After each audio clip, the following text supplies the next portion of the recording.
I welcome all the viewers to my channel. I hope you're all doing well. If you're interested in watching boring history in a new way, make sure to subscribe to the channel. And if you enjoy the video, don't forget to like and share it too. You're here now, and everything else can wait. Let the weight of the day softly melt from your shoulders. Let your thoughts float like papyrus boats on calm water. You're safe here. You're calm. There's nothing else you need to do but rest. Breathe in through your nose, nice and slow, and breathe out through your mouth, even slower. Feel your body sinking, gently, into stillness. Maybe your toes feel heavy, or light. Either way, that's perfectly fine. Let your breath become a rhythm, like the steady lap of the Nile against the banks, a sound older than memory, older than the stars. Now, our story begins. Our story today begins on the edge of the ancient world, in the warm, golden heart of Kemetwat, we now call Egypt. It is the year 1320 BCE. The sands have no hurry. The sun rises slowly, and everything moves gently. It is just past dawn in the village of Pebabstat, a small cluster of mud brick homes near the delta. The air is warm, but not hot yet, still wrapped in the blue hush of early morning. The Nile glistens like polished copper in the distance. A rooster crows once, then falls silent. Inside a humble home with straw thatching and whitewashed walls, a mother is already awake. Her name is Hennet. She wears a loose linen dress, tied at the waist with a simple reed cord. On her head, she balances a clay pot of water, collected just minutes ago from the well. The pot is cool, heavy, but she walks easily, her feet bare, her stride silent over packed earth. Outside, the sky is beginning to stretch, the color of soft apricot and honey. Her son Kepa still sleeps in the corner of their one-room home, nestled beneath a mat made from woven rushes. A clay cat figurine watches from the window ledge. Not magical, just a toy, but it'd been there so long, it almost feels alive. The sounds of the village begin to bloom, a wooden pestle grinding grain, goats bleating lazily, a baby crying, then being hushed again. But everything stays slow, deliberate, quiet. There are no clocks, only the sun and the rhythm of living. Today, like most days, is remarkably ordinary, so gently, boringly ordinary. Hennet sprinkles grain onto a flat stone. She begins to grind it into flour, her hands making soft, circular motions. This is emo wheat, a staple crop in ancient Egypt, slightly nutty in taste, coarse in texture. The chaff drifts like fine dust in the morning light. She hums as she works, barely above a whisper, a song she learned from her own mother, who learned it from hers. And so, the bread of the day begins. Farther down the lane, an older man, Jehuti, the village scribe, sits beneath a fig tree with a reed brush and a roll of papyrus. He's not in a rush. He never is. He's recording taxes, harvest logs, grain counts, which fields were planted with barley and which ones still need to be turned by oxen. Every so often, he dips his reed pen in ink, a thick, earthy black made from soot and water, and draws a neat hieroglyph. Then another, and another. Beside him sits a small clay bowl of lentils, long since cooled. But he hasn't eaten yet, because the numbers must come first. A gentle breeze wanders down the alley. It carries with it the smell of date palms, sun-warmed earth, and the faintest hint of incense from the nearby temple. There, a priest is lighting cones of kifi, a sacred blend of myrrh, honey, and wine-soaked herbs. It was believed to calm the spirit, invite good dreams, and lull the gods themselves into restful smiles. The smoke curls slowly, sweetly, rising like silk from stone. A cat purrs nearby, lazing on a shaded step. In ancient Egypt, cats were not only beloved, they were sacred protectors of grain stores, and silent companions to gods and peasants alike. The day unfolds. Kepa, now awake, helps his mother knead the bread dough. He presses with small palms, spreads the flour with awkward fingers. He yawns. It's his turn to carry the basket of onions to the neighbor. Yes, onions, just that. But it matters because neighbors share what they can, and onions, spicy, pungent, packed with flavor, are a treasure to a cook. Kepa walks slowly, dragging his feet a little. Dust clings to his ankles. He stops to watch a dung beetle roll its prize down the road. He laughs softly. Nothing urgent, nothing grand, just a boy. In a village, doing his part. Far beyond the rooftops, boats drift down the Nile. These are feluccas, sailboats made of wood and linen. They float silently past reeds and crocodile eyes, carrying baskets of fish, bundles of flax, and gossip from neighboring towns. The sail flutters once, twice, then stills. The captain dozes. A heron lifts from the bank, and all is calm again. You are floating, too, drifting like a papyrus scroll unrolling in the wind, wrapped in sunlight and quiet, held gently in time. In this world, there is no rush, no noise, no urgency, only the slow rhythm of life as it once was. Beautifully, ancient. Let your breath follow that rhythm. Let your body melt like beeswax in the sun. You are part of the story now, and the story is going nowhere fast.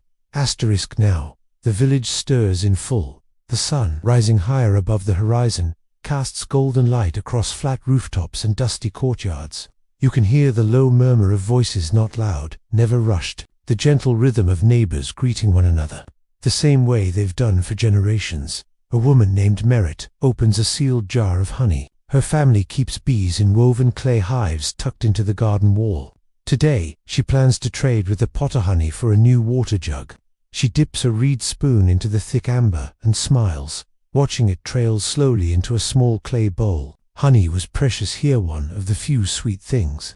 The Egyptians called it nectar of the gods. She walks barefoot across the courtyard, not because she must, but because it feels right. The sand is warm beneath her toes. Her pace is slow. Everyone's is. There's no rush, and in the quiet rhythm of ordinary life, there is peace. Farther, down a narrow lane, a man named Horemheb sits beneath the tamarisk tree, repairing a fishing net. His fingers are skilled, patient, weathered by years of work. The net is made from flax fibers, twisted and tied by hand, over and over. It catches more than fish. It holds a way of life. As he weaves, he hums a tune that his grandfather used to sing low and slow, like a song meant only for the water to hear. The Nile always hears, even if it never answers. In Egypt, the river is not just a place, it is a heartbeat. Every year, the Nile rises and floods the fields, leaving behind dark, fertile soil. They don't call it a miracle, they call it normal. They wait for it,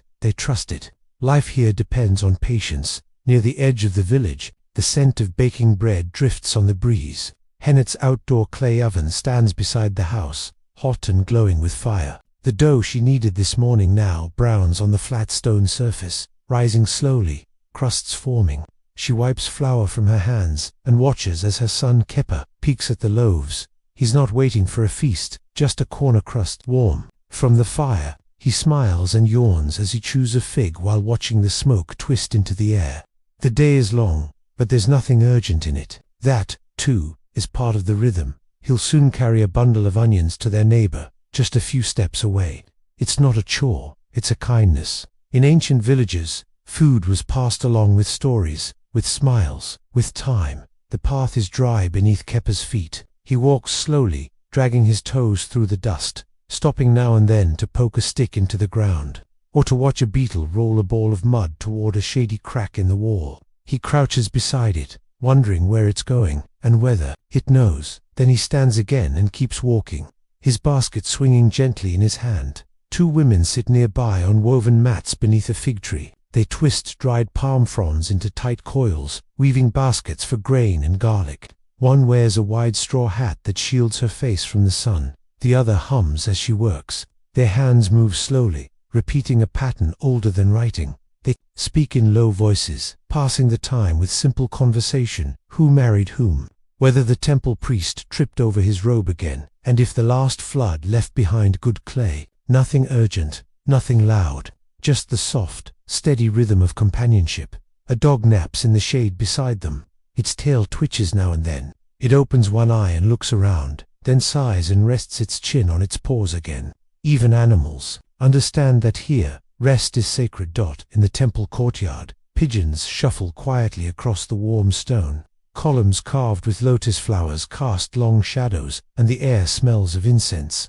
A priest lights a stick of Kifian ancient mixture, of honey, myrrh, wine, and sweet herbs. The smoke rises slowly into the sunlight, curling like a dream, drifting toward the sky. Inside the sanctuary, a shallow bowl of scented oil rests beside a statue of Hathor. It isn't meant for ceremony today, it simply waits. like everything else later, someone will return and place fresh flowers beside it. But not yet. On the river, a small wooden boat drifts past the fields. Its sail catches the breeze, flutters once, and settles. A man reclines in the shade of the canopy, chewing lotus root. He watches a bird trace wide circles in the sky, its wings outstretched, motionless. Some say birds carry messages from the gods. Others just enjoy their silence. The boat floats past reeds and lilies, past crocodiles dozing in shallow water, past empty fishing nets left to dry on poles. It does not hurry. The river decides the speed. Back in the village, Kepa has returned, his basket now empty, his hands sticky with the honeyed treat the neighbor gave him in return. He sits beside his mother again and lays his head in her lap. She has begun shaping tiny amulets from red and blue clay. Her fingers move carefully, molding eyes, feathers, and anks. These will be traded later at the market, but there is no deadline. The sun is still high, the wind is still soft. Everything will wait. A shadow crosses the wall, a bird calls and then falls quiet. Somewhere, a pot cracks slightly as it cools. Someone sings, a child laughs, a bowl tips, a broom sweeps. The day continues, just as it always has, quiet, steady, ancient, and you are part of it. By mid. The sky is pale and bright. The heat has settled across the village like a blanket, thick, still, and quiet. Even the birds have stopped singing. In the shade of the wall, a woman fans herself, slowly, with a folded reed mat. Her daughter naps beside her, curled against a worn basket filled with lentils. The only sound is the occasional pop of a clay pot cooling beside the fire. Shadows shrink under the sun. This is the hottest part of the day, when life becomes slower. Still, most people stay indoors or rest beneath shaded cloths strung between rooftops. A silence falls over the village, soft as sand. It is a silence made not of absence, but of patience. The village granary sits at the far end of the lane, a domed structure of thick mud brick, its walls cool to the touch.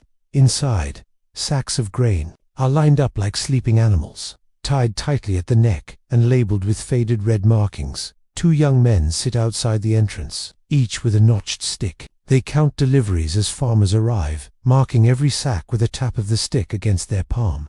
This method, simple and ancient, keeps the tally true. Nothing is written today, but the numbers are kept. Because in Egypt, grain is more than food. It is currency, security, and the future. Near the riverbank, a group of children splash in a shallow pool, their laughter soft and scattered like bird calls. They kick up clouds of muddy water and wave at fishermen who drift past in red canoes. One of the canoes carries clay pots packed with fish, stored beneath wet palm fronds to keep them cool.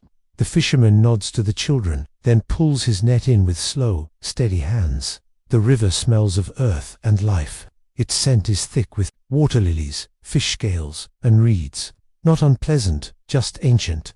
A smell unchanged for centuries. A smell that tells the body, here is where life happens. On the far side of the bank, a woman bends to wash a tunic in the shallows. She slaps it gently against the rocks, rinses it with care, and lays it over a sun-warmed boulder to dry. Behind her, a cluster of ducks trails through the weeds.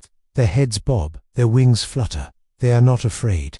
They live here, too, and they know the humans won't bother them. As the sun begins its slow descent, light stretches long and golden across the rooftops. Hennet stirs lentils in a deep pot over the fire.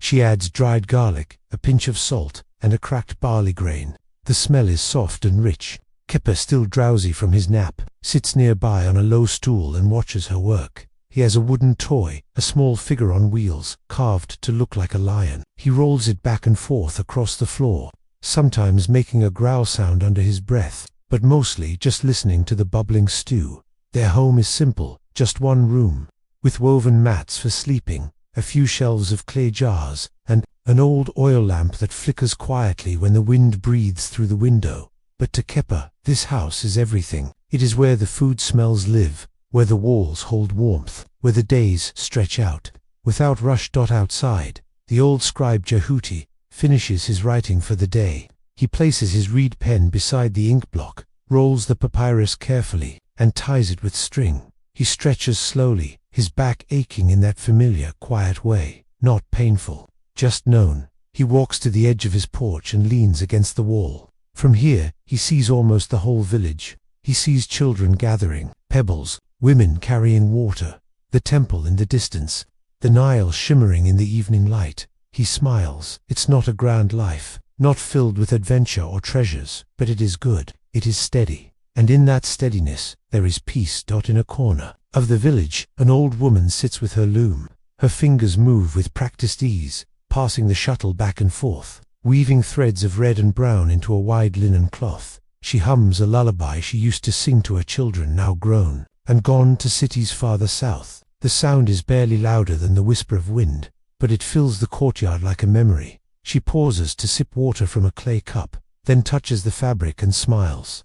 This piece is for the temple, a gift, not for any occasion, just because. It is time to give something. In ancient Egypt, offerings weren't always about gold or cattle. Sometimes they were simple things: cloth, bread, oil, words, and those offerings were enough. As the sky shifts from gold to deep orange and then to purple at the edges, the first star appears, bright and silent, just above the temple roof. It might be Sopdet, the star the Egyptians called the soul of the Nile. It marks the coming of the flood season. It tells the people that the earth will soon drink deeply again. One by one, other stars appear.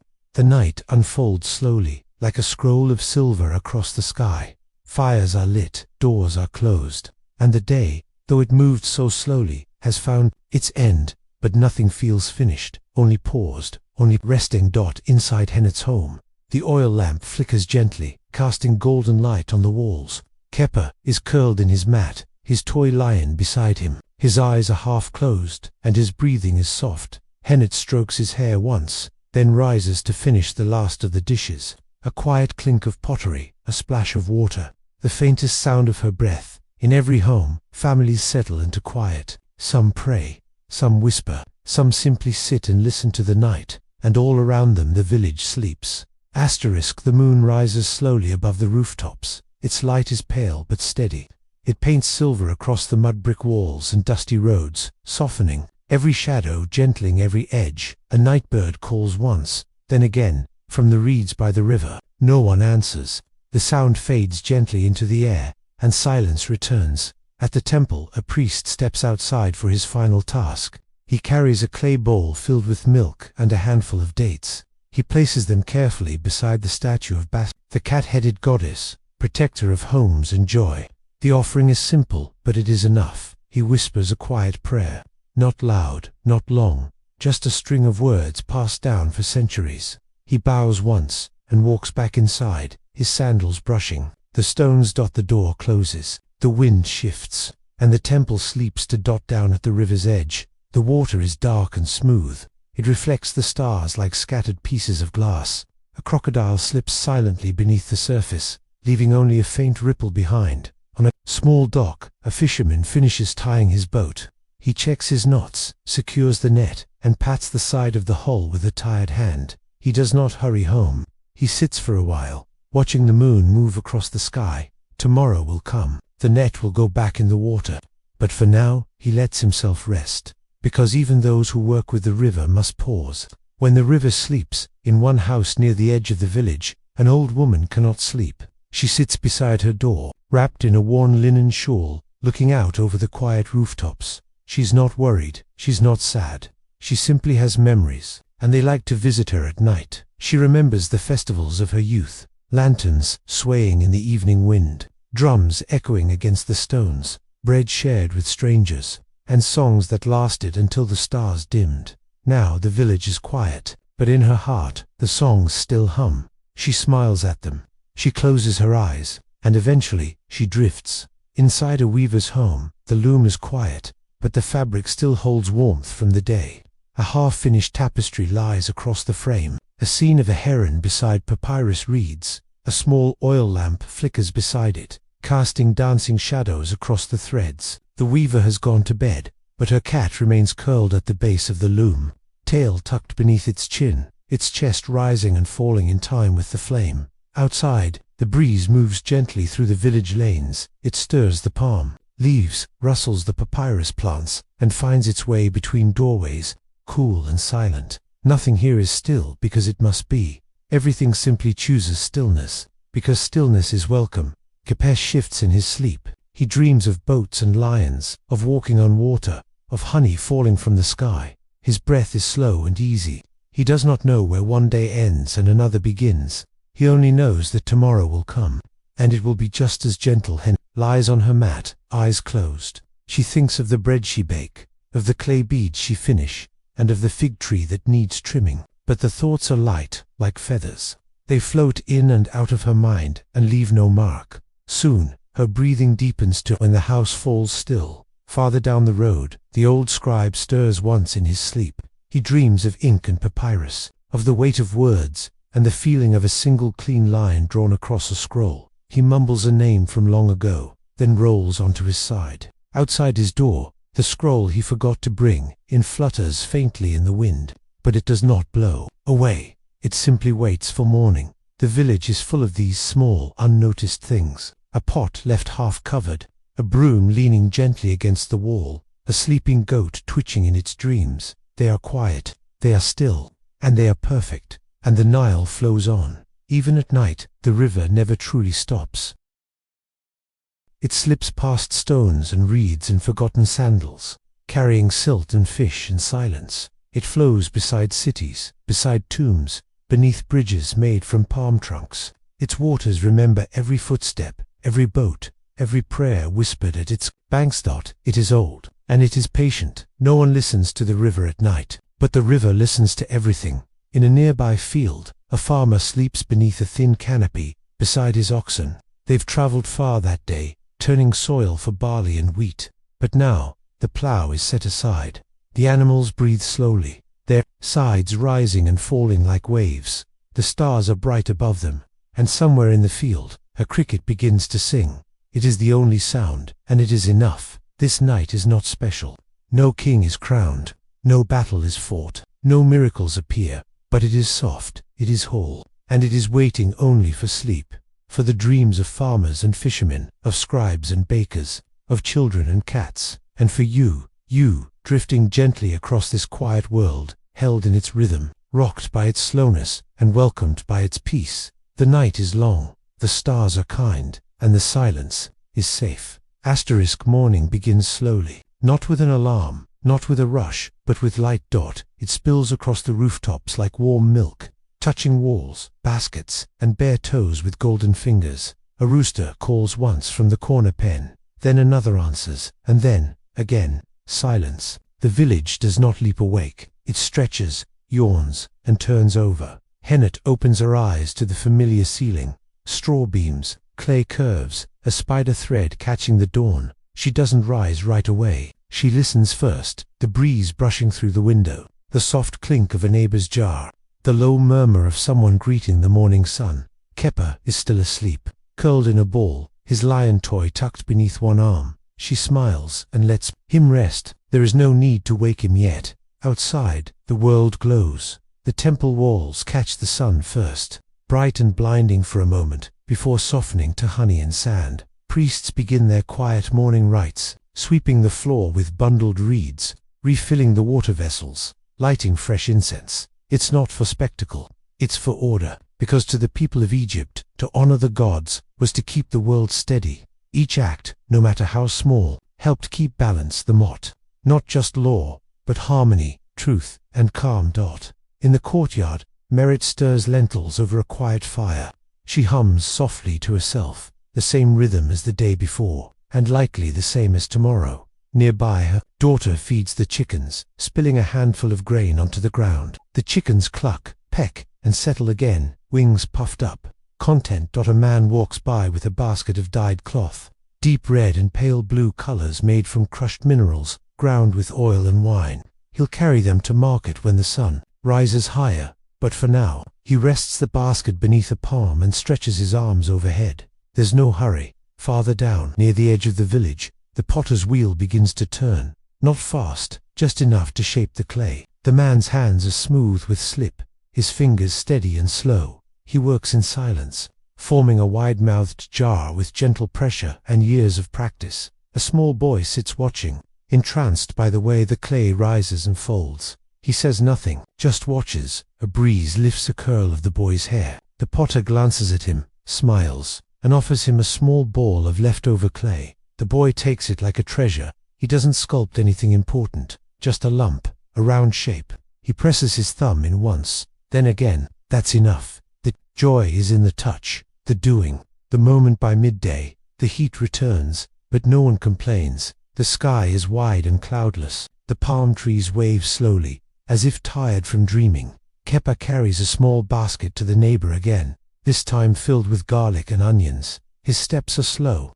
He stops now and then to poke the dust with a stick, or to watch ants carry a breadcrumb across the stones. There is learning in this, not the kind written on scrolls, but the quiet learning of patience, of paying attention, of noticing the small, perfect things. At the neighbor's home, he trades the basket for a small jug of milk and a warm smile. He turns back down the lane, the jug sloshing gently at his side. Above, a hawk circles lazily in the sun.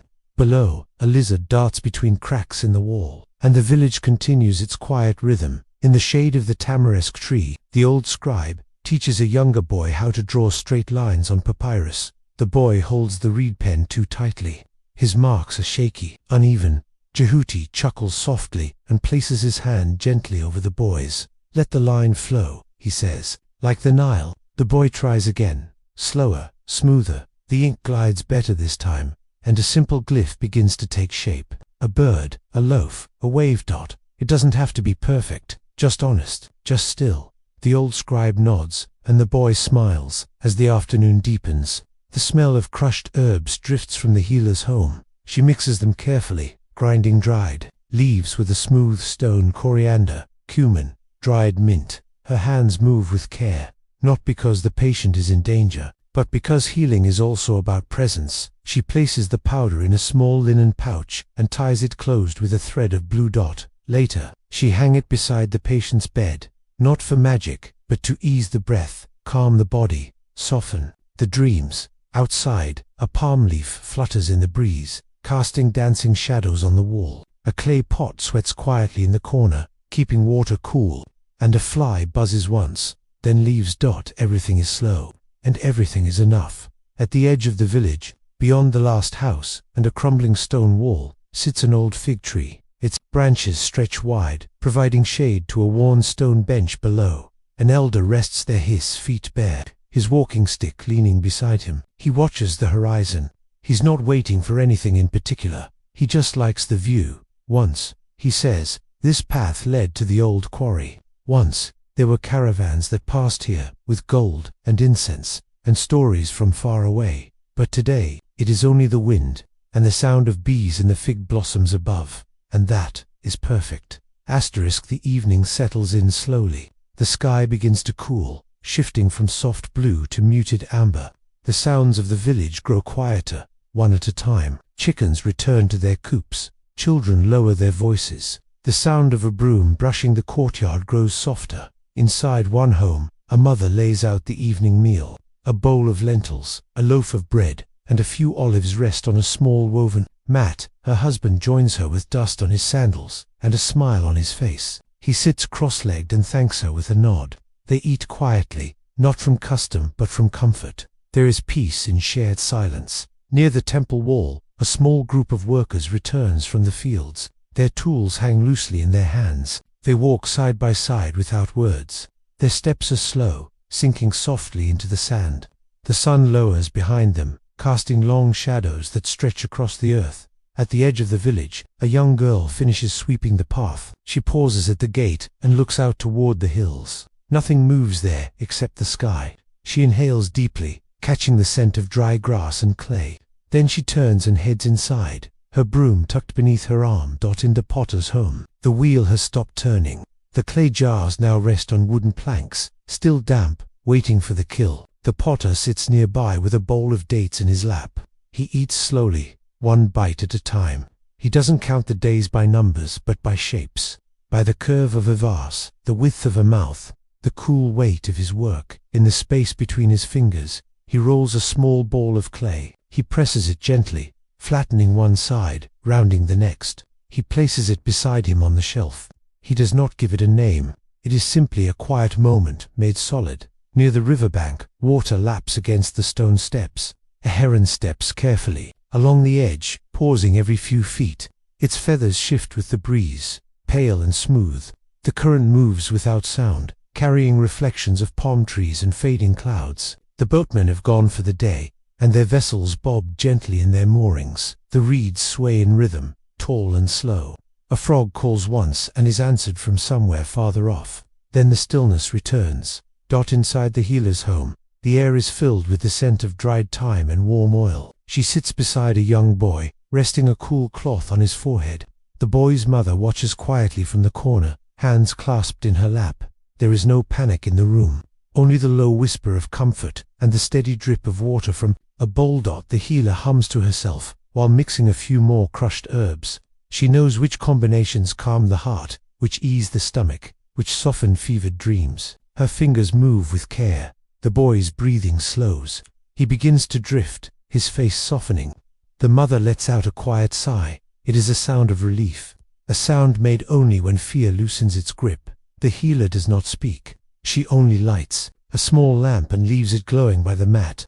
Then she settles back and listens to the night settle in. In the weaver's home, the cloth has been folded. She places it gently on a shelf beside other finished pieces. Each one tells a small story, not with words but with colors and pattern. The cool linen is soft beneath her fingers.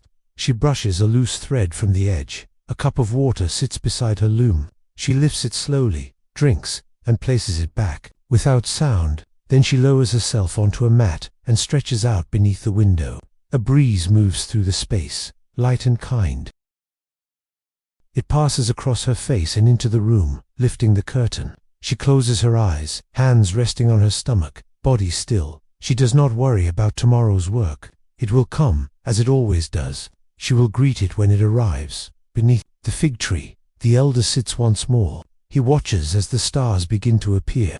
One by one they brighten, blinking through the dusk. He leans back against the trunk and listens to the evening unfold. The same stars have risen for thousands of years. He knows their paths, the ones that mark the flood's return, the ones that guide the seasons. He murmurs the name of one beneath his breath, then falls silent again. A child walks by, carrying a clay pot filled with water. She greets him politely. He raises a hand in reply. She disappears down the path, her footsteps quiet in the dust. The elder remains where he is, resting in the cool hush, surrounded by time, watched by stars.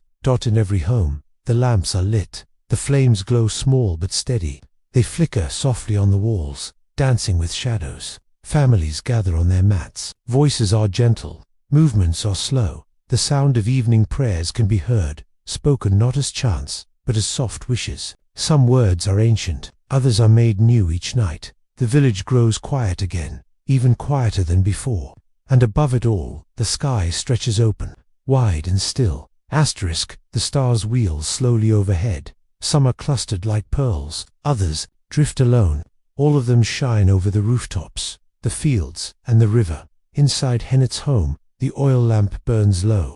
She smooths the blanket over Kepper's shoulder. His breaths are deep and slow. His toy lion lies at his side. She sits for a moment longer, watching the way the lamplight flickers across his face. Then she rises and walks quietly to the doorway. She steps out into the courtyard and looks up at the sky. A few houses away, a dog gives a single, soft bark. Then nothing.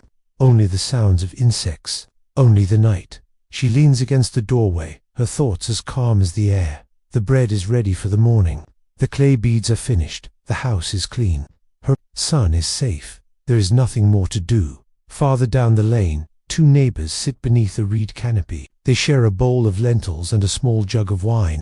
Their conversation is quiet, drifting in and out like a tide. They talk about the harvest, about a cousin's new calf, about the time the moon looked red for an entire night. They do not laugh loudly. They do not need to fill the silence. They are simply present. One of them leans back and closes his eyes. The other finishes the last sip of wine and sets the jug down gently on the earth. The embers in their fire crackle, then settle. The night wraps around them like a warm blanket. In the temple courtyard, a priest checks the offering table one last time. He straightens the cloth beneath the flowers. He adjusts a small bowl filled with barley. Everything is simple, but placed with care. He lights one final stick of incense. The smoke rises slowly, forming thin curls that melt into the night air. He breathes in the scent, sweet and dry. It reminds him of his first day here, long ago. He bows his head, then turns and disappears through the carved stone doorway. Inside, the statues wait in shadow. The air is still, nothing moves. Outside, the stars shine down on the temple roof. It is quiet. It has always been quiet. On the rooftop of a home near the edge of the village, a young couple lies side by side. They speak softly, their voices barely above a whisper. They talk about names they might give their first child, about how many bricks it might take to fix the back wall, about how peaceful the night feels. One of them points to a constellation. The other nods, pretending to know which one it is. They laugh gently. Then they grow quiet again. The breeze brushes over their skin. The clay beneath them still holds the heat of the day. They hold hands. They close their eyes. The stars keep turning. A small fire still burns beside the baker's oven. The coals glow beneath a low stack of logs. The bread was baked earlier, but the fire remains, warming the air, filling the courtyard with a familiar scent. The baker sleeps nearby, one hand resting on a folded cloth. His work is done, but the oven will keep its warmth for hours. Sometimes the neighborhood cats sleep beside it. Sometimes he dreams of cinnamon and flour. This night, the fire does not need tending. It watches over itself. The warmth does not wander. It stays exactly where it is needed. The streets are empty now. No sandals move across the stones. No voices call across rooftops. The wells are covered. The animals are tucked into pens. Every home is wrapped in rest. Every breath inside is slow and steady. Outside, the wind makes soft shapes in the sand. The walls breathe gently in and out. Time itself seems to pause.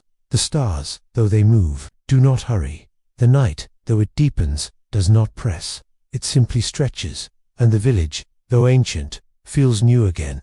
Each night makes it so. Above it all, the sky remains clear and open. No clouds pass. No storms stir. Only light, only silence. The Nile flows on. Even now, in the hush of midnight, it carries the same stories it always has. It carries the silt of seasons, the shadows of boats, the breath of lotus petals, and the gentle pull of sleep. It carries you too, wrapped in calm, drifting along with everything that waits quietly in the dark.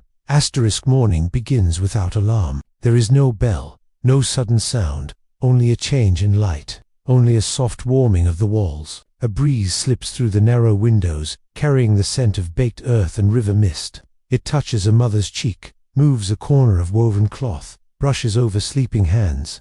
The village begins again, but not quickly, slowly, one breath at a time. Hennet rises with the hush of daybreak. She moves softly across the floor, checking the coals, adding straw to coax the heat. The oven responds with a faint crackle, not loud, but just enough. She places round loaves on a flat clay board. The dough has risen overnight beneath a damp cloth. She lifts it gently and lowers it into the oven. The scent that rises is warm and comforting. Kepa stirs on his mat, rubbing his eyes, then blinking toward the light. He does not speak right away. He listens to the morning, the sound of the fire, the gentle movement of water being poured, the song of a bird resting on the window frame. He sits up slowly. The toy lion falls into his lap. He picks it up, smiles, and carries it with him into the day. In the courtyard, neighbors begin to sweep their doorways. The reeds brush lightly across stone. One woman carries a basket of fresh figs. She arranges them in a bowl near the gate, not to sell, just to share. The scribe Jehuti steps into the light. He stretches his arms above his head. His scrolls are stacked on a shelf, bound in cord. He selects one and sits with it beneath the tamarisk tree. Today he writes, not for Pharaoh or temple, but for the village record, a list of births, marriages, and traded goods. He dips his reed, pen in ink made of soot and oil, and draws the first line. The ink dries quickly under the rising sun. The papyrus smells faintly sweet. He hums to himself as he works. Near the field, oxen stir and snort gently in their pens. They are used to the rhythm now. They step forward when called, rest still when tethered. They know the soil will be ready. They know the plow will press into the earth. They know the sun will warm their backs. A boy gathers rope. His older brother checks the leather strap. Their father tests the blade of a tool, rubbing it smooth with his thumb. They are quiet as they work. The day is long. They know not to rush. By the water's edge, fishermen unroll their nets. They speak to one another in short, clipped phrases. They know each gesture, each knot, each pull of the line. Their rhythm is like breathing. One man tosses a basket into the boat. Another checks the clay jars for bait. They push off slowly. The current takes them gently away from shore. Behind them, the reeds part and sway. A frog leaps. A bird calls out once, then settles again. The river accepts their return. The water holds them up. In a small, shaded shop, the potter turns the wheel again. His hands press into the clay. He does not speak. He only hums. This jar will be wide at the base, narrow at the top. It will hold oil or water, or perhaps grain. It does not matter yet. What matters is the shape. He turns the wheel. The clay rises. The air smells of damp earth and smoke. He closes his eyes as he smooths the edge. The shape is just right. He leaves it to rest, then begins another. The temple priest steps out with a cloth over one arm. He carries it carefully. It is embroidered with gold thread, patterned with symbols for peace and balance. He lays it across the altar with care.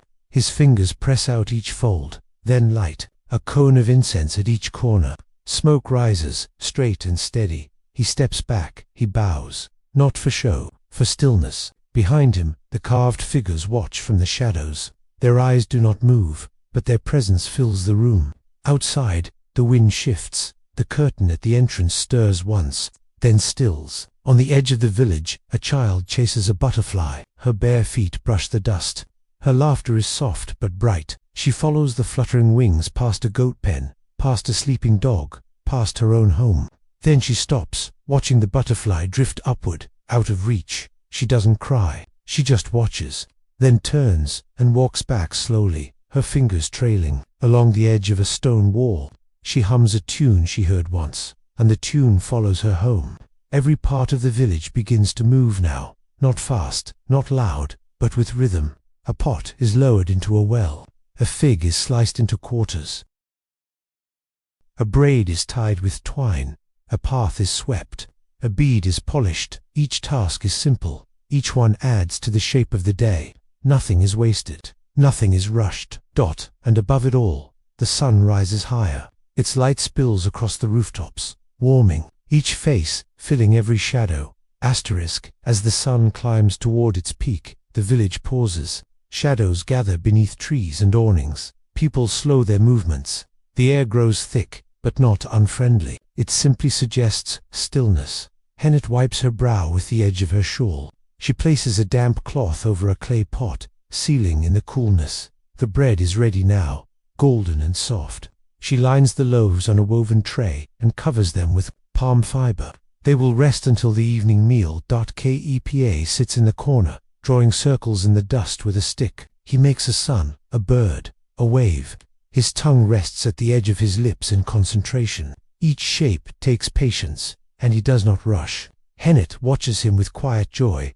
Near the stone wall, a neighbor rests beneath a woven canopy. She sips water from a jar cooled by shade. The clay sweats gently, droplets forming along its sides. She presses it to her forehead, then drinks again. The water tastes of the river and of stone, simple and clear. A goat chews lazily in the yard. Its ears flick away flies. The woman hums a song her grandmother used to sing. The melody has no words, just sounds that feel like drifting water. Somewhere nearby, a fig falls from a tree. It lands with a soft thump on the sand. The goat glances at it, then looks away. Even hunger feels slow in this heat. In the scribe's corner, Jehuti has stopped writing. He folds his scroll carefully, binds it with cord, and sets it aside. His fingers ache slightly, but not unpleasantly. It is the ache of steady work. He pours water into a small clay cup and drinks with both hands. A fly lands near the inkpot. He watches it for a moment, then leans back in his chair and lets his eyes close. His breath deepens. The shade holds him like a blanket. The papyrus crackles faintly in the warm air. His scrolls rest beside him like sleeping thoughts. The potter has moved into his shaded alcove. He no longer works the wheel. Instead, he watches his jars drying in the sun. The clay changes slowly, lightening as it dries, the surface turning from cool gray to soft tan. He picks up one jar and taps the side gently. The sound is dull and hollow. It is not yet ready, so he waits. He leans back against the wall and lets the warmth hold him. He runs one finger along the grain of the wood bench. Then he closes his eyes and lets the stillness soak in. The temple remains quiet through the midday. The priests speak in hushed voices. One stirs a pot of herbal paste. Another repairs a torn reed mat. A pair of cats doze in a patch of sunlight. Their bodies curl like soft clay. Their ears flick only when a breeze moves across the stone floor. One priest opens the heavy wooden door to the courtyard. He steps outside and looks up at the sky. It is pale and endless, shimmering faintly at the horizon. He bows once, without words. Then he returns inside and lets the door close quietly behind him. By the river, the fishermen rest on the bank. Their boat is tied, their nets set aside. They sit in silence, bare feet in the water. The current presses gently against their ankles. One tosses a stone. It skips once, twice, then sinks. The water swallows the sound and returns to stillness. A dragonfly drifts past. Its wings flicker in the sun. One fisherman follows it with his eyes, then leans back onto the grass and folds his arms beneath his head. He breathes in the scent of water and silt. He does not think. He simply rests. In every home, a quiet calm settles in. Mats are laid out. Curtains sway softly at the windows. The sound of breathing becomes the only rhythm. Babies nap in their mother's arms. Old men lie beneath awnings with hands folded on their chests. Young women dip cloths into cool jars and press them to their necks. Even the dogs seem to sleep, more deeply. Their paws twitch in slow motion, as if running through dreams of wide desert fields. The village does not shut down. It exhales. It allows the heat to pass through it like a warm breeze, and it waits for the light to change again. And above it all, the sun moves forward in its great arc. Slow, steady, predictable. Its light spills over the land, glinting off river reeds, warming the sides of worn homes, casting sharp shadows across simple tools. It does not rush. It does not slow. It simply carries the day forward. The people of the village do not fight the sun. They follow it. With closed eyes, with full hearts, with open hands, and with the patience of the old, who knows that stillness has its place in every life. The heat begins to soften. The air, once still and heavy, starts to move again. Not fast, not loud, just enough to stir the dust and cool the skin. Children come out from shaded corners. Their feet patter across the ground, light as sparrow wings. They gather pebbles into small piles. They trace shapes in the earth with reed stalks. A game begins with a soft clap. Another child joins, then another. Voices rise, not shouting, just laughter that rolls gently through the alleys. A mother watches from her doorway. She lifts a jug to her shoulder and carries it to the well. The bucket creaks as it lowers. The rope shifts in her fingers. The water that comes up is cool and clean. She pours it slowly into the jug, listening to the splash echo within. She balances the weight with practiced grace and walks back toward home, smiling faintly at the voices of the children. At the edge of the fields, the farmers return to their work. Not all of them, just those who like to move while the light is long and golden. One man bends at the waist, steady and sure, pulling weeds from between his crops. His hands are dark with soil. His back glistens in the light. He hums a tune as old as the land, something passed from worker to worker, never quite remembered, never quite forgotten. It has no beginning and no end, just the comfort of repetition. Near him, a woman harvests barley. She gathers the stalks in bunches, tying them neatly with strips of papyrus. The scent of crushed grain rises with each handful. They do not speak. They do not need to. Their tools move. The sun lowers, and the work is good. In the marketplace, baskets are arranged. One holds garlic, another dried figs, another carved ivory combs wrapped in linen.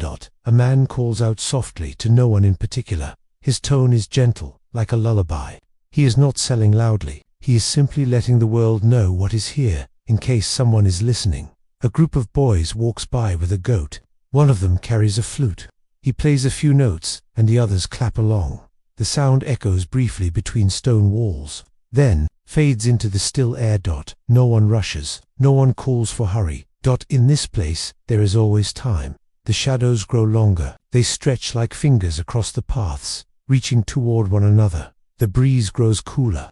It smells of earth and dried grass. Hennet gathers the bread. She places it on a low table with small bowls of herbs and lentils. Kepa helps carry a water jar, his feet dusted from playing. He hums as he walks, not for anyone to hear, but because the song lives in him now. They sit together. Their meal is simple.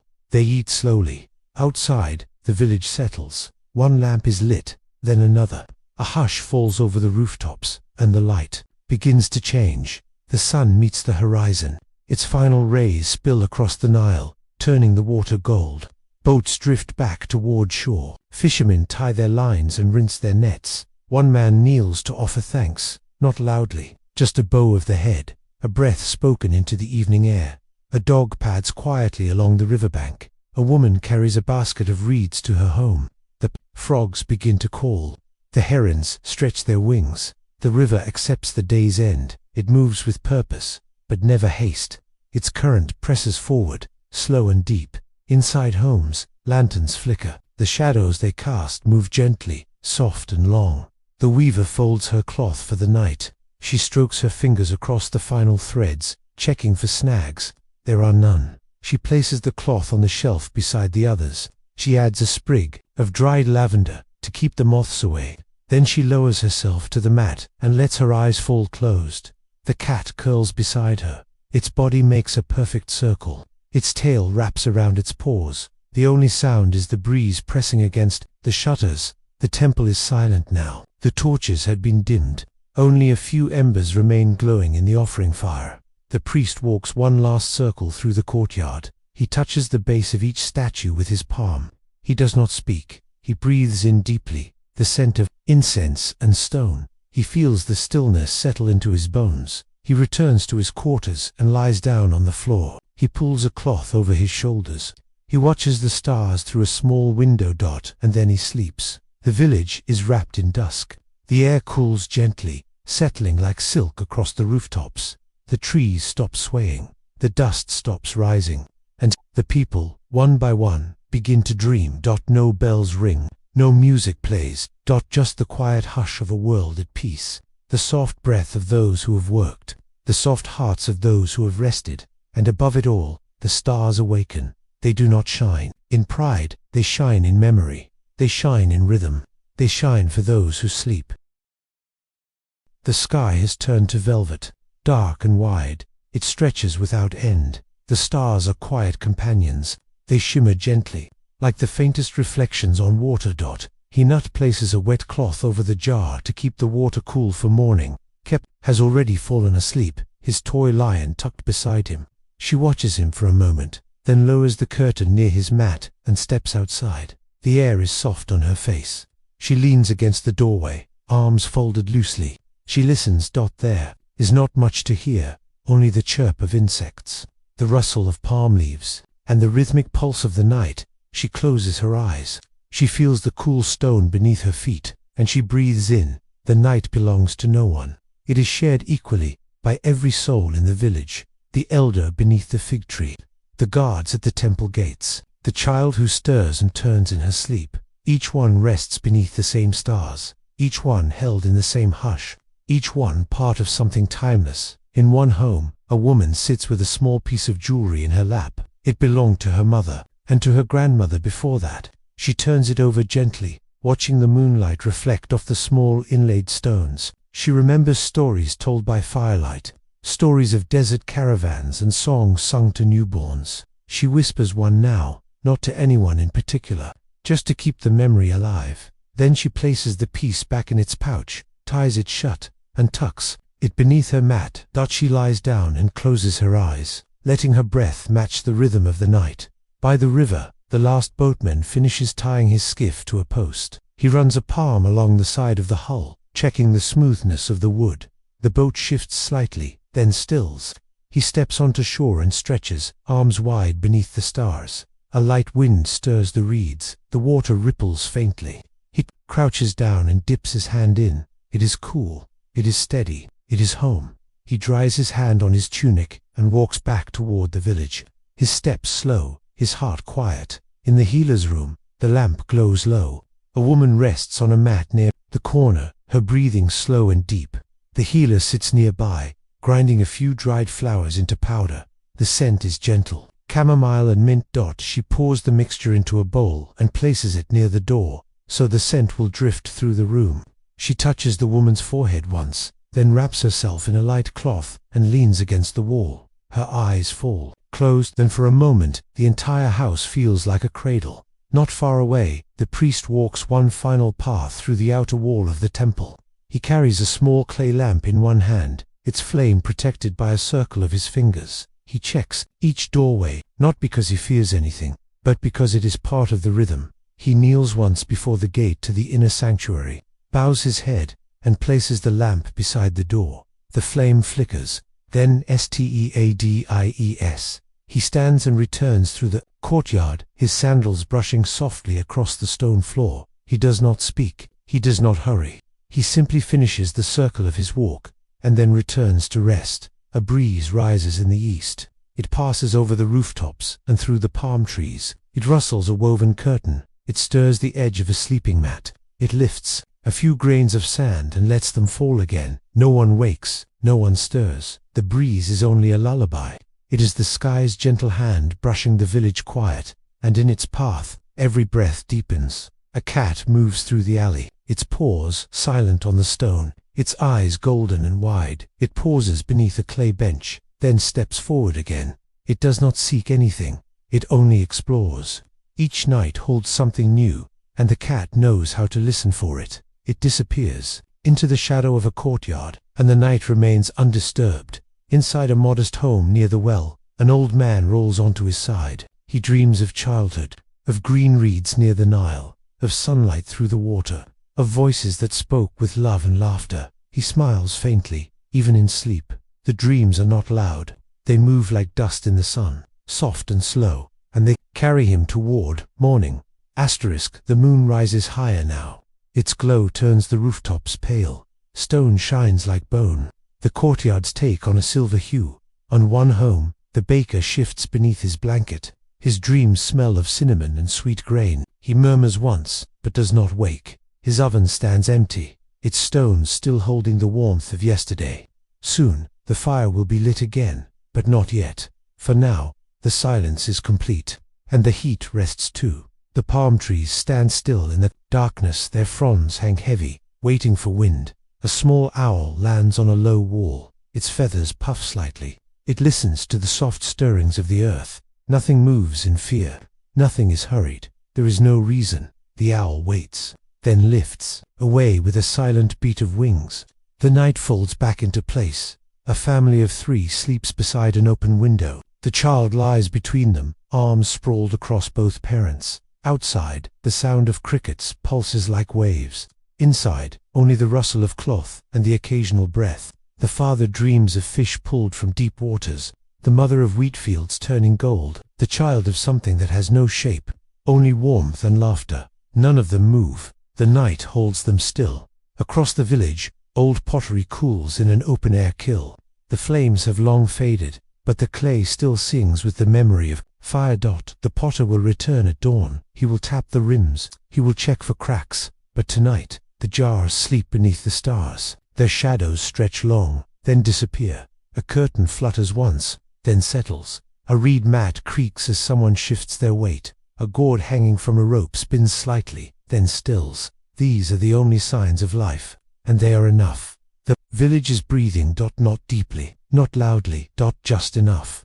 Beyond the river, a desert breeze carries the scent of stone and time. It rolls across dry hills. It slides past old ruins, half covered in sand.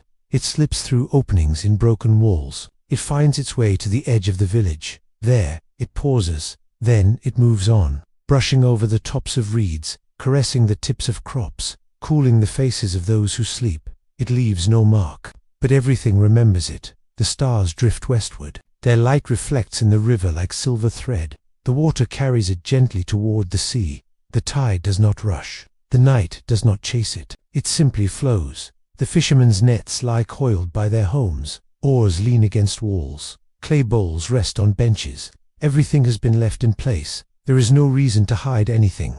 There is only peace. Hennet sleeps with one arm beneath her head. Kepper, curled beside her, stirs once, then settles. Their breaths fall into rhythm, a steady, slow pattern that matches the quiet of the world outside.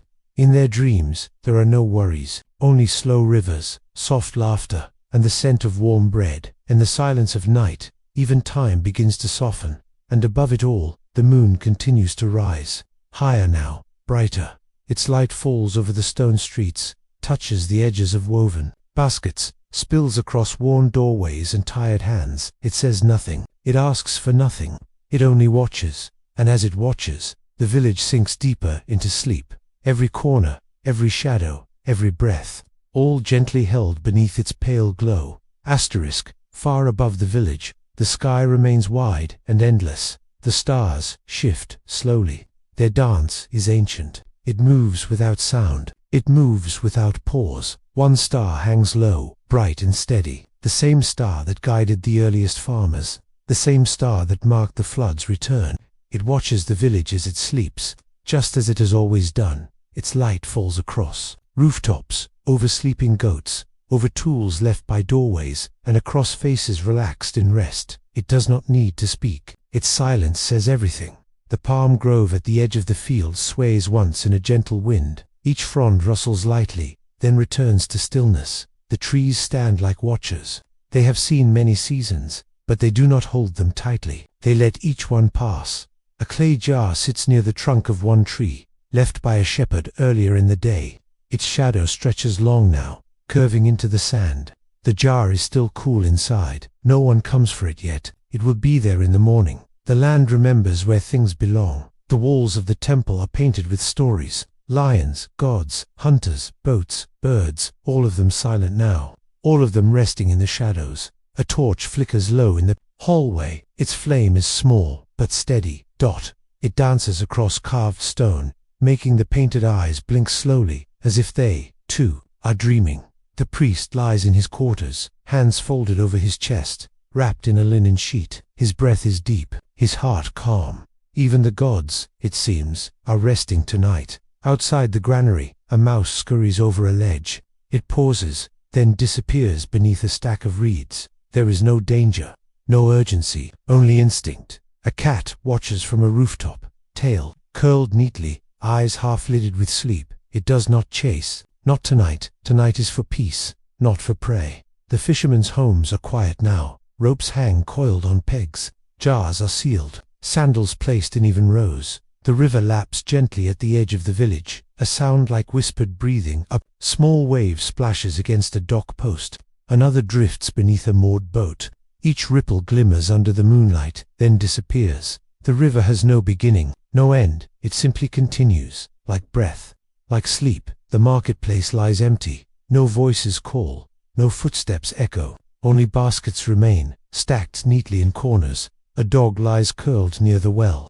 Its ear flicks once, then rests again. A woven mat, left behind by a merchant, flutters slightly in the breeze. The edge lifts, then falls. Everything waits in softness. Nothing hurries.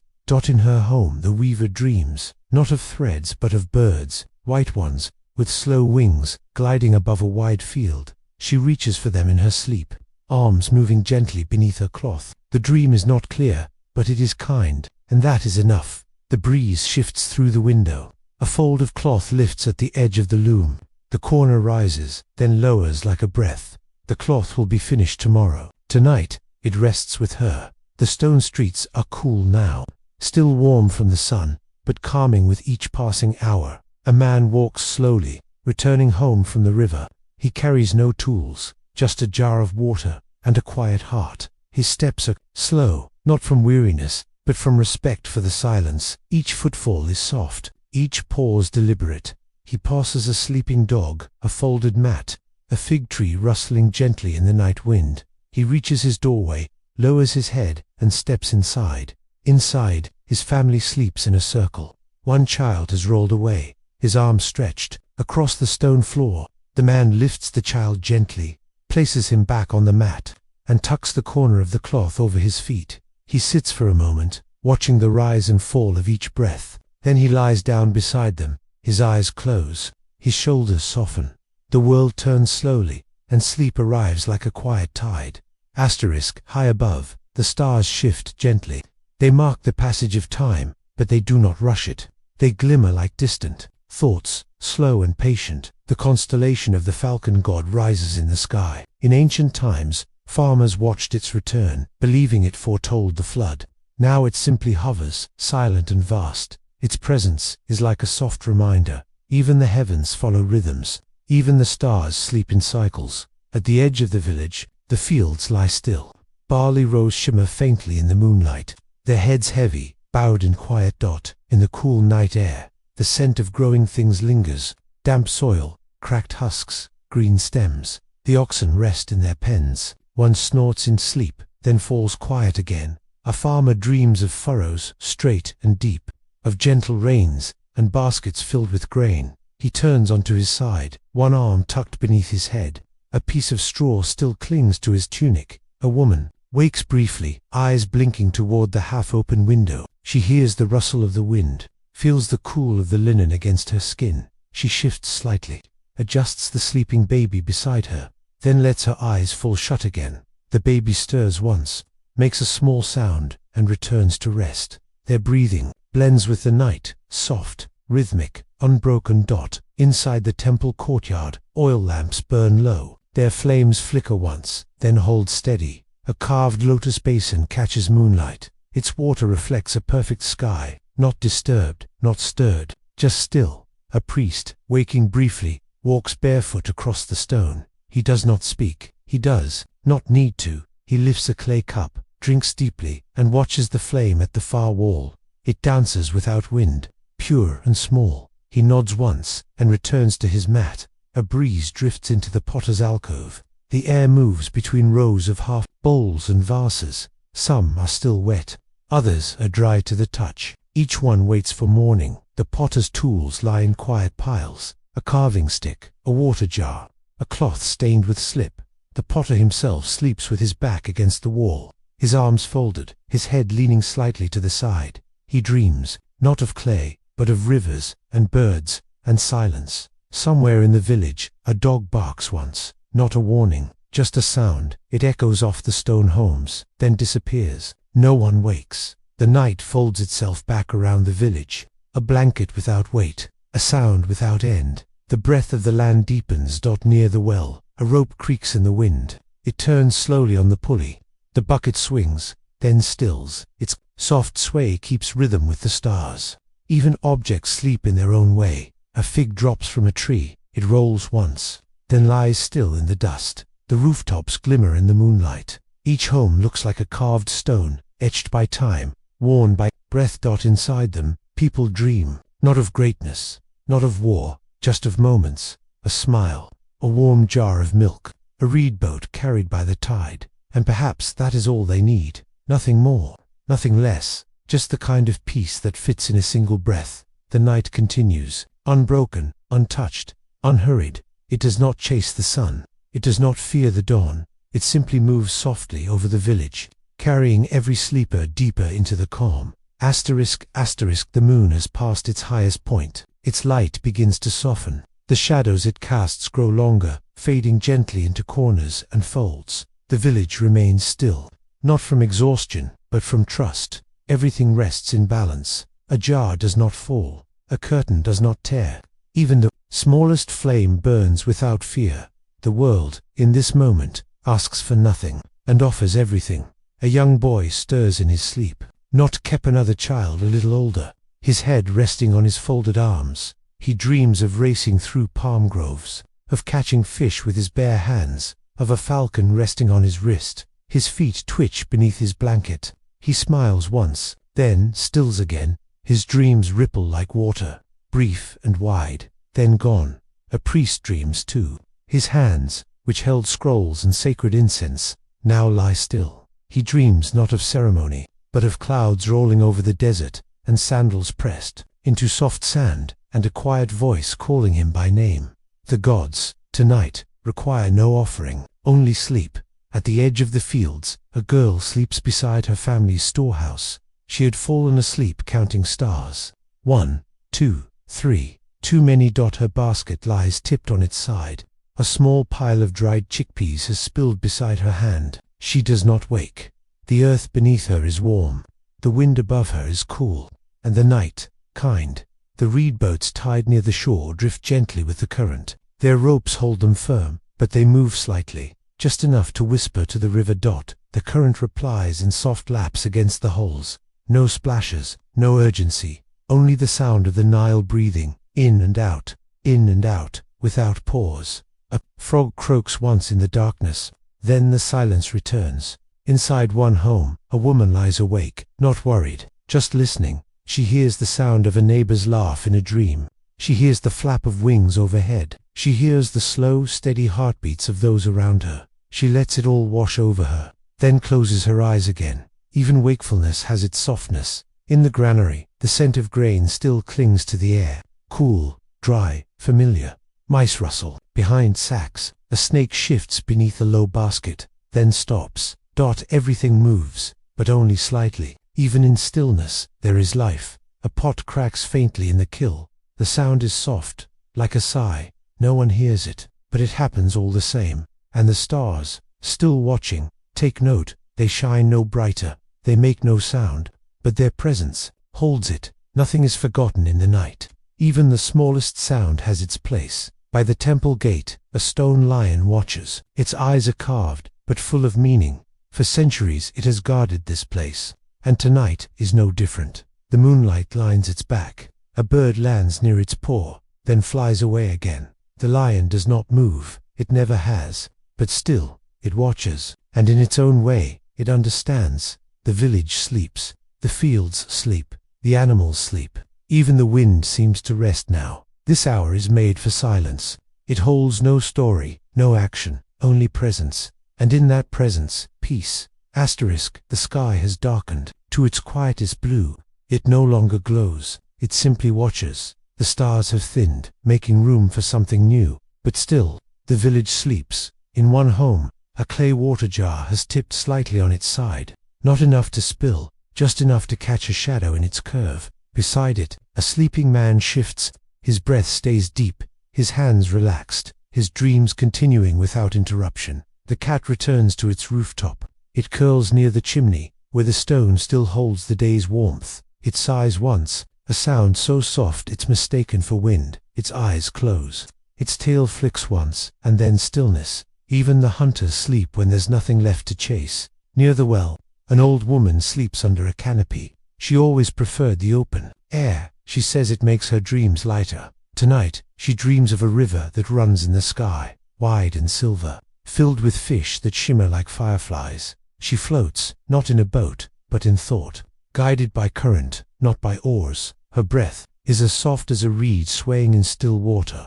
The weaver's loom stands quiet. A strip of half-woven linen waits, the shuttle frozen in place mid-thread. The work will continue tomorrow. But for now, the fibers sleep, too. The last cloth she made, folded carefully, rests on a bench beside her. Its pattern simple lines, soft, blues reminds her of ripples in the Nile. She often dreams in patterns. Tonight, they drift like clouds across her thought. Inside the temple's smallest chamber, a flame flickers in a small dish of oil. It is the final light. All others have gone out. This one remains, not out of duty, but devotion. It throws golden light against the carvings, hieroglyphs that speak of harmony, of seasons returning, of the stars being born again each night. The flame makes the symbols seem to move, but it's only the light, playing with silence. The boy kept the dreams of birds, one bird in particular bright green, with wings that stretch wider than the sky. He rides it high above the village, his arms outstretched, his voice laughing softly in the dream. Below him, the rooftops look like puzzle pieces. The river shines like silver rope. He dips, he soars, he floats, in sleep. He smiles. His hand reaches slightly in the air, grasping at nothing, and holding everything. The fishermen's boats bump gently against the dock. Their ropes creak. A paddle shifts. No one stirs. Inside one hut, a fisherman sleeps with his hand over his chest. A necklace of beads, tiny river stones, worn smooth, rests against his skin. It was a gift from his daughter. She placed it there before he slept, believing it would keep bad dreams away. and so far, it has. He dreams now of deep water, not cold, not dark, just quiet, and full of stars. A pot cools on a shelf. The paint on its side has dried. The brush still lies near its edge. It bears a small symbol, a sun rising between two hills.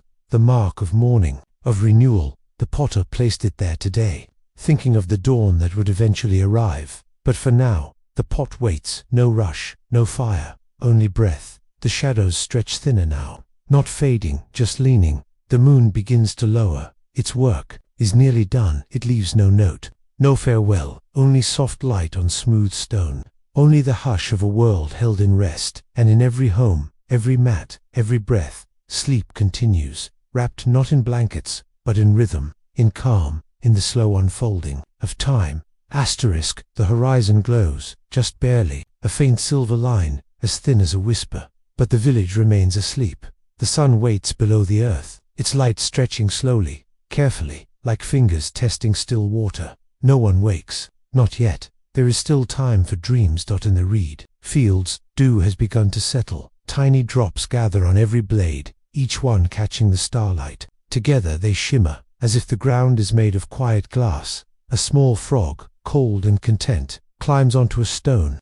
It sits motionless, blinking slowly, breathing slowly. All around it, the night exhales. Inside her home, Hennet stirs. She does not open her eyes, but her body knows morning is near. She adjusts her blanket, pulls it higher beneath her chin, and turns toward Kepper. He is still dreaming. His lips move slightly, but make no sound. She watches him with a faint smile, then closes her eyes once more. Just a little longer, she thinks. The temple priest lies still. His arms remain folded. His chest rises and falls in calm rhythm. He dreams of lotus flowers, white ones, floating down a canal. He watches them drift, one by one, petal by petal. He knows this dream. It visits him often, and always it leaves him in peace. The oxen shift in their pens. One exhales, slow and deep. A worker's cloak, hanging by the barn, sways once in the morning air. A rake leans against the doorframe, its wooden handles smooth from years of use. The fields beyond are still dark, but they are listening. Soon, the steps will return, but not yet. A cracked pot rests on a low table. Its surface shows lines not of damage, but of history. It once held lentils, then flour, then water from the flood. Now it holds nothing, but it holds it perfectly. It waits with dignity, like the land itself, quiet, purposeful, whole. The village well is touched by first light. The rope, still damp with dew, gleams faintly. The wooden bucket smells of earth and clay. No one has come to draw water yet, but the well is ready.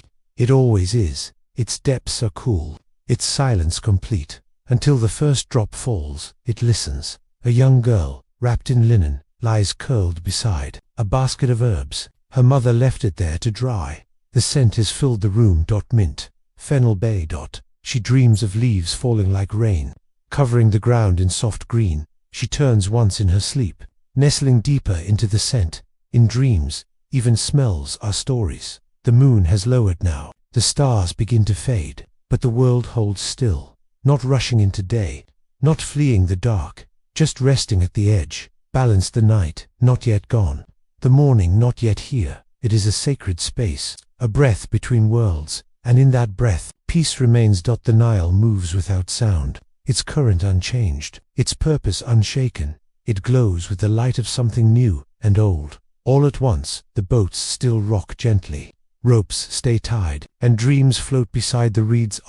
First light touches the tallest palms. Not bright, not sudden, just a soft golden edge. The fronds shimmer faintly, the kind of shimmer that can only be seen when eyes are still half closed. And in the village, no one rises yet. No footsteps fall, no water splashes, no voices call.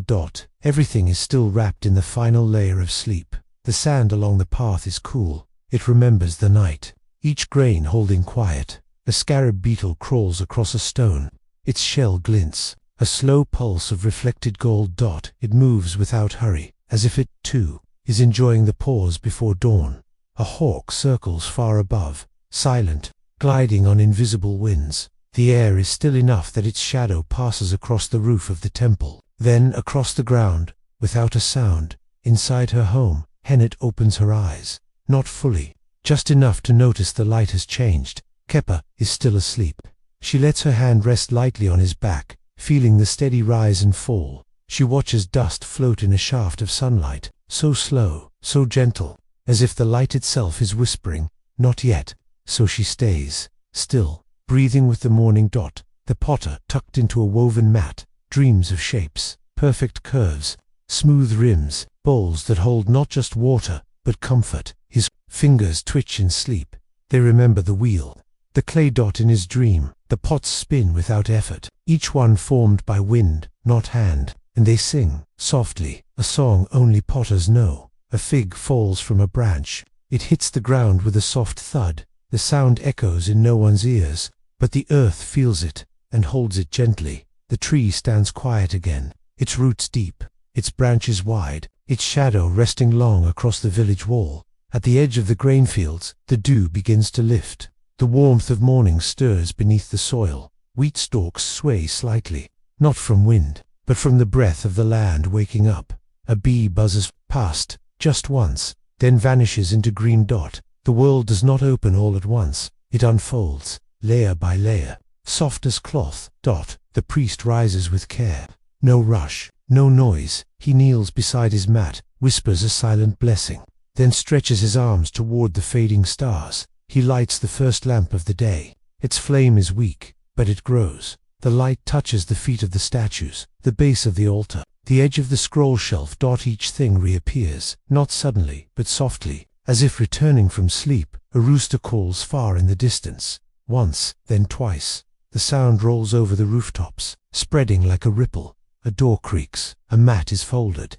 The first bucket is lowered into the well. But still, most of the village rests. They wait for the second breeze, the warmer one, the one that smells like bread. Hennet sits upright now. She does not speak. She listens. Kepa's breath has grown lighter. His body stirs. Soon he'll wake. He'll ask for water. He'll chase the cat. He'll point at the sun. But not yet. For now, he remains in the space between sleep and waking, the softest place, the safest place. And so does she. She lifts the curtain just a little, watches the morning slip into the street like steam from tea. She breathes it in, lets it fill her lungs, then settles back beside her son. The day can wait, a little longer, a few more heartbeats of quiet. This too is life. The Nile, steady and silver, reflects the growing light. A thin band of gold runs along its edge, where sun meets water, where dreams meet waking. Boats rest in shallow silence. Their ropes tug slightly with the current. Nothing strong, just a reminder. The river is always moving, but the world is not in a hurry to follow. Not yet. A young woman at the edge of the village leans out her doorway. Her hair is still unbound. She blinks once, twice, then closes her eyes again. She listens to the morning, not to the noise, but to the quiet between the sounds. The distant clink of a pot, the creak of a gate, the soft rhythm of someone sweeping a courtyard. She does not move yet. She only smiles. A cloth canopy stirs in the breeze. Its shadow stretches long across the street. A goat wanders into the light, pauses, then curls up near the wall to nap again. Its ears twitch once, then still. It knows there's time. Plenty of it. Time to rest, and time to rise. No need to choose just yet. In the bakery, the coals are being stirred. Slowly, deliberately. The smell of heat mixes with flour and ash. A flat board leans near the oven. Wheat dough, risen through the night, waits for its turn. Outside the door, the first customer has arrived. But he does not knock. He sits quietly on a bench, watching smoke rise into the sky. Even hunger, in this place, is patient. The potter wakes and rolls his shoulders. Clay dust falls from his arms like snow. He runs his fingers over yesterday's bowls, taps each one, listens for sound. A deep low ring means it's strong. He nods once, satisfied, but he does not begin work just yet. He fills a small cup with water, steps outside, and lets the sunlight warm his face. Hennet stands now. She stretches, arms high over her head, feet bare on cool stone. She steps to the window and opens the shutter fully. Light pours into the room. Not hot, not harsh, just enough. She moves slowly through her space, collecting bowls, folding linens, straightening what was already nearly perfect. It's not about order, it's about rhythm. Each task like a note in a song. Kepa rubs his eyes. He doesn't speak, he blinks at the morning light, then reaches for the jug beside his mat. Hennet helps him lift it. He drinks slowly, then leans against her, still half dreaming. Still in the space between. She hums a tune, one passed down from her mother, and her mother before that. The melody is older than the stones in the temple, and softer than the morning wind. In the temple, a gate swings open. Its hinges creak, but no one minds. The priest steps inside with bare feet. He sprinkles water across the floor, then lights a second flame. Smoke curls upward, carrying the scent of resin and salt. The statues remain silent, their painted eyes wide and still, but in the light, they seem less distant, more alive. He kneels, he prays, but softly, so softly only the gods can hear. A child runs down the alley barefoot, laughing quietly, her arms stretched like wings. A dog follows, tail wagging, tongue out. No one scolds, no one shouts. The world is still waking, and laughter is as gentle as footsteps now. The village begins to breathe differently, not faster, just fuller. The sun rises slowly, the Nile glistens wider, birds stretch their wings, shadows shift, and all of it is perfectly ordinary. And completely beautiful. The rooftops glow with soft light. Some are still shaded, some already kissed by the sun. A man carries a basket of dates to the market. He walks slowly, not from tiredness, but because there's no need to rush. The air smells of dust, fruit, and warmth. The day has not begun in full, but it has begun with care. On a bench near the temple gate, two elders sit in silence. They do not speak. They do not need to. They've shared this morning for years, watching shadows move across stone, listening to the world reappear. One of them chews a piece of dried fig. The other adjusts his sandals, and the sun continues to rise. Inside the weaving room, the loom makes its first sound of the day. Wooden beams creak, thread is pulled, cloth begins to form. Line by line, color by color, a pattern begins, born not from design, but from memory, from instinct, from a rhythm older than thought. The baker removes the first flatbread from the oven. Its surface is speckled with char. Its center is warm and soft. He breaks it with a quiet smile. Steam rises, carrying the scent of grain and ash.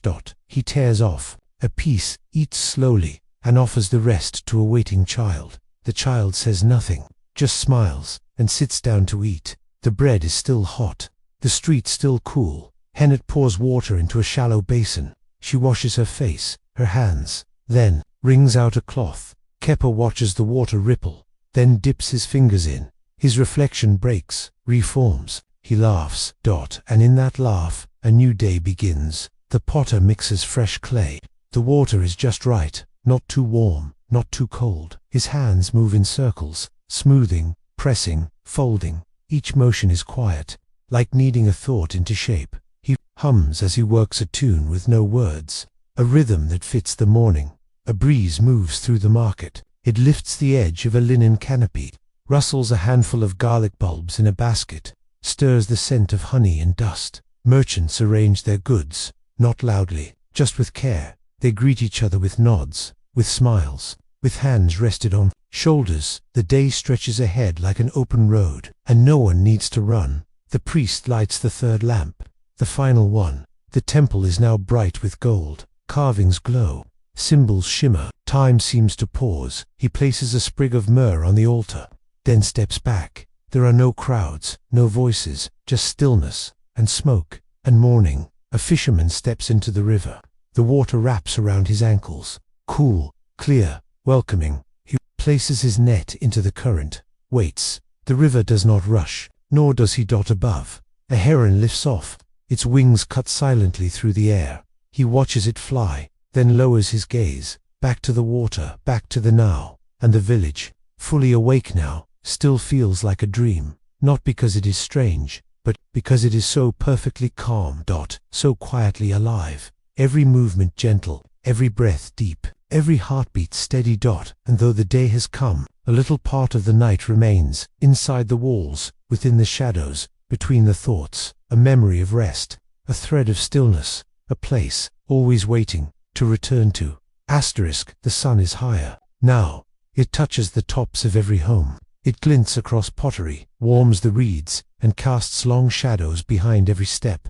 But nothing is hurried, nothing is loud. The day has started, yes, but softly. It is still a time for deep breaths, for gentle thoughts, for remembering dreams. Kepa holds a piece of flatbread in both hands. His fingers leave faint prints in the soft surface. He takes one bite, chews slowly, then looks at his mother. Henot brushes his cheek, then lifts him into her arms. They sit in the doorway, watching the dust sparkle in the air. A palm leaf waves back and forth in the distance. The sound is soft, like the whisper of sleep, lingering just behind the noise of the day. A woman braids her daughter's hair beside a window. The girl hums to herself. The woman's fingers move with care, twisting, folding, smoothing. Each braid is a line in a poem. Each tie is a quiet promise. Behind them, a clay jar cools in the shade. It sweats gently in the morning heat. The air is warm, but still kind. In the shade of the fig tree, an elder speaks to a child. His voice is low, slow, measured like footsteps. On stone, he tells her how the stars shift with the seasons, how the river changes its mind in the flood months, how even gods enjoy silence. The child listens, eyes wide, head resting on her hands. She may not remember the words, but she will remember the feeling. The baker smiles as he stacks his last loaves. Their golden tops shine in the sun. One of them cracks faintly, cooling in the air. He dusts flour from his hands. The day's first task is done, and already the world feels fuller. He stands in the doorway of his shop, looking out over the quiet street. There's no rush for what comes next. A priest walks the temple hallway once more. He checks the lamps, the offerings, the carved names on the wall. All is in balance. As it should be. He steps outside, into the full light of day, closes his eyes for a moment, and smiles. Not at something new, but at everything familiar. Near the river, children toss pebbles into the shallows. The ripples dance, one after another. None of them try to win. None of them keep score. They simply watch the circles widen, fade, and vanish, and they laugh, not loud, just enough to keep the silence company. Hennet sweeps her doorstep. Kepa plays with a reed doll nearby. The sun creeps higher. She looks down the road, waves to a neighbor, then returns to the rhythm of her broom. Brush, pause, brush, pause, pause, pause. The dust lifts, catches the light, then falls. The fig tree gives one more fruit. It drops silently into the basket below. Its skin is smooth, its shape perfect. A woman picks it up, smells it, then sets it aside to share later. Small blessings, unnoticed by the world, but felt in the heart. The sun is overhead now. The village is wide awake. The fields call to the farmers. The river hums to the fishermen. The market sings to the merchants. Don't yet. Beneath it all, there is still the memory of night. Stillness remains, woven into every breath, every movement, every word spoken with care. Because in this village, this quiet piece of the world, rest is not the opposite of life. It is part of it. So, when you close your eyes again, whenever that may be, remember the silence of the temple, the softness of the sand, the breath of the Nile. You do not need to be in ancient Egypt to find peace. It lives in your stillness. It hums beneath your thoughts. It drifts across your pillow like a breeze at dusk. Sleep comes, not because you chase it, but because you remember how to receive it. And now, the story rests. The village fades. The light softens. Let go of the day. Let your thoughts stretch wide, like palm leaves in the sun. Wake. Whenever you wake, know that peace has waited here for you all along.